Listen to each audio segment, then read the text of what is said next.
The Purple Line is a community podcast, bringing you in-depth conversation with diverse leaders in the public and private sectors. Whether you're a student looking to gather advice or a professional tuning in for valuable resources, our dynamic programming provides tips for all ages and backgrounds. I'm your host, Emily Benavides, and this is The Purple Line. Hello, and thank you for joining us on the CHLI Purple Line podcast. I'm your host, Emily Benavides, and today we are joined by Eduardo Arabu, CEO of the National Hispanic Corporate Council. Thank you for joining us. Thank you for the invitation. Eduardo, I would love to start with getting to know you. Can you fill us in on your background? Sure. I was born in Venezuela and came to the United States as a young child. Both my parents and I migrated at an early age and pretty much grew up here in the United States. So I consider myself bicultural, and where I learned Spanish and all tradition and norms at home, and then English at school. And so where did you settle in the United States? So we settled in Chicago, Illinois. Slightly different weather from Venezuela, I'm sure. Yes, there's a big difference in weather, and that's always the interesting topic of conversation among visitors and so forth. Chicago is a wonderful town, very diverse, built by immigrants, and very collaborative in many ways. And but yeah, we live for seasons, and we specifically focus on spring, summer, and fall. The winter can be harsh, can be a little rough in the upper Midwest, but nevertheless, it's a wonderful city, and we look forward to the good season. Love that. As a Midwestern woman myself. So talk to me about what it's like to rise up to the ranks of a CEO of the National Hispanic Corporate Council. Obviously you have shown a great commitment, and a lot of hard work has gone into building the kind of relationships that it takes to get to where you are. Can you just sort of speak to that hard work that you've put in and the advice that you have for today's global leaders? Yeah, so beginning at so looking back at my journey, coming from Venezuela as a first generation immigrant, you're faced with certain challenges, learning how things are done here. For the most part, my childhood and growing up was as traditional as anyone else. But after high school, I found myself a little bit lost.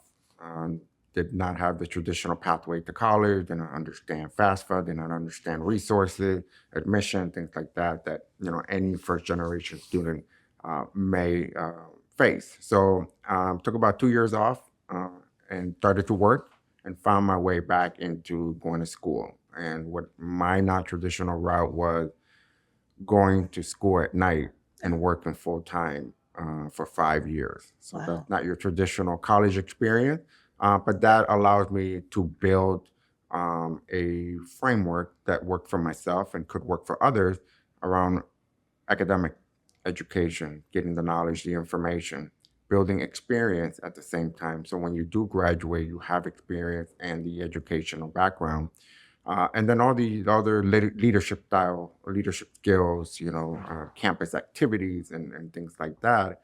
And then finally building professional network, right? And so it's who you know, what you know, who you know, and so forth. So I think that framework allowed me to have a steady foundation and be successful over the years. So what was it like when you were accepted into the Global Leader Program? At first, I didn't know what to expect. I was excited when I had the confirmation letter. I was looking forward to coming back to Washington, D.C.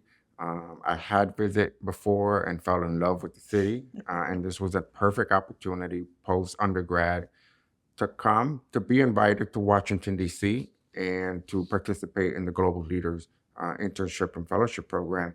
And so it gave me that opportunity to really get intimate with the city, understand the dynamic, the power structure, the different sectors and how it all worked together between private sector, government, nonprofit, international communities, and many other groups as well.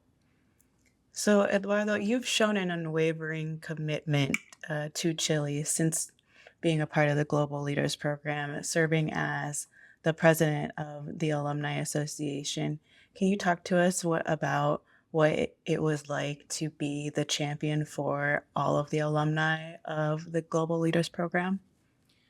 Well, the unique position that I had was being the first in the Global Leaders Program and be a part of that journey, that process. As Chile matured, the program matured as well. And then over the years, um, as more and more participants came into the program, we started connecting at the galas and events and other activities that Chile produced. And we just said, hey, we need to get together and support each other and figure out how we can elevate each other. And so that kicked off the Alumni Association, which last night I heard we're roughly at 300 over the last several years. And it's exciting to be a part of that. It's exciting to lead a group of leaders and then pass it down for the next generation of leaders. So Chile has always been something close to my heart, and I always look for ways to contribute, collaborate, and bring others along the journey. Wonderful, wonderful. So you've built such a wonderful career, being a champion of diversity and advocating and to create more opportunities for the Hispanic community. Um, what does diversity of thought mean to you? For me, is perspective and values and appreciating, um, bringing us together on similar values and so forth, but also appreciating differences, different perspectives and so forth. Diversity, part of it is representation. It's part of being inclusive and belonging. And it's really about um, making sure that there are other folk that look like you part of the journey and then those that you can bring along. So, can you talk to us about um, the work that you do to ensure organizations have a diverse workforce? Absolutely. I think organizations that are inclusive in nature not only get the best talent, creativity, innovation, and others assets as part of their diversity, equity, and inclusion plan. Um, our work is advising companies on that asset, right? Looking at Latino from an asset based perspective that we can contribute so much from a talent perspective, human capital employees, associates, and so forth. But there's also an opportunity for external facing opportunities around your customer, representation of your customer, representation of your supply chain, your investment back into communities, and so forth. So a lot of this work falls under a good thing to do, but it's also a business thing to do. So it makes business sense. And if you can tie it together, not only are you being inclusive, equitable, and creating a environment of belonging, but you're also making an impact to the business, the organization, and the core objectives of that mission. That's great. Um, so, what advice do you have for organizations looking to hire this next generation of young Hispanic leaders? Yeah. So number one, we're here. We're ready. We're definitely raising our hand. What we need is companies and organizations to be intentional in their practices to bring that community along. So I think it's very important for companies to have a plan as the population of Latinos and Hispanic continues to expand, so will the workforce, so will the customer base, so will the supply chain and other aspects as well. So who's better to bring this community along to these companies and organizations than other Latino leaders in the company as well? Very well said. Um, I know that recently you were given the Chile 2024 Ambassador Award. Can you talk to us a little bit about what that award meant to you? Yeah, I think it's one of those culmination of a full circle of activities that I've been participating with Chile over the years. As you mentioned earlier, it's 2010 fellow, then became president of the Alumni Association, got involved in many ways. And now this award really, it's a special award. It's a really special award that not only contributed to my career, my development, and where I get to be today, a CEO of NHCC, but also for many, many others as well. And so, although the award was given to me, from as I mentioned, this is for all of us, and we'll continue to represent Chile well, to do excellence in everything that we do, and to contribute to the mission. You're clearly a wonderful Chile champion. Thank you. Finally, what advice would you give to our young global leaders as they arrive in Washington, D.C.? Yeah, I think it's an exciting time to be here and part of the Chile Fellowship Program here in DC. It can be a overwhelming city. It can be a bit challenging, but take advantage of the opportunity. It is really once in a lifetime invitation to come to Washington D.C., get to work on Capitol Hill, get to work for one of the corporate members, um, to just kind of go back, build on your academics, continue to learn and develop, get the experience that you need, build on those leadership skills, and start to build that network. Whether you're intending to go and stay on Capitol Hill, work in the federal government, corporate sector, NGOs, or any other um, organization, maximizing every opportunity, invitation that you get for special events and galas and conferences. You never know who you're going to meet. And so, my advice is time will pass by fast. 5 months seems like a long time. Maybe if it's your first time away from home, but you're in good hand. You're with the Chile Familia. They're looking out after you. You've been selected among many, many applicants, and it's an extraordinary opportunity to set your foundation for future success. So finally, I'd like to touch on something that you've mentioned a couple times here, and the importance of networking in Washington, D.C.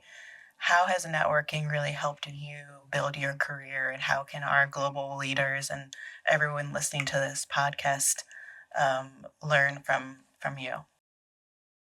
Yeah, some folks look at networking like a task, like a job. Make it fun, make it interactive, just connect with people. If you're introverted, work on ways to um, break the ice with new individuals, whether you're at a reception or a dinner or things like that. If you're extroverted, there's a chance to kind of be out and do you as you feel. But I really think that networking is play key to um, development, whether personal development, career development, and other opportunities as well. Don't wait till you need that network. Build that network of contact, of relationship. You never know whom later can help you, connect you with someone else. Someone in the room is your future boss. Someone in the room can guide you, be a mentor, be a sponsor. So there's always opportunities with individual and cultivate those relationships. Whether it's coffee or lunch or one-on-one or touch base with them.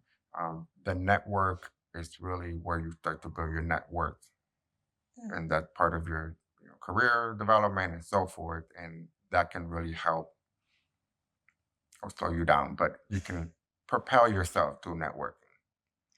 All right. Well, that is very insightful. Thank you for sharing that, Eduardo, and thank you for taking the time to join us on the podcast today. Thank you for hosting, and happy to be here. Thanks for listening to The Purple Line. For the latest updates, follow Chili on social media at THECHLI. And you can follow me at EMBENA. Thank you for joining us on The Purple Line.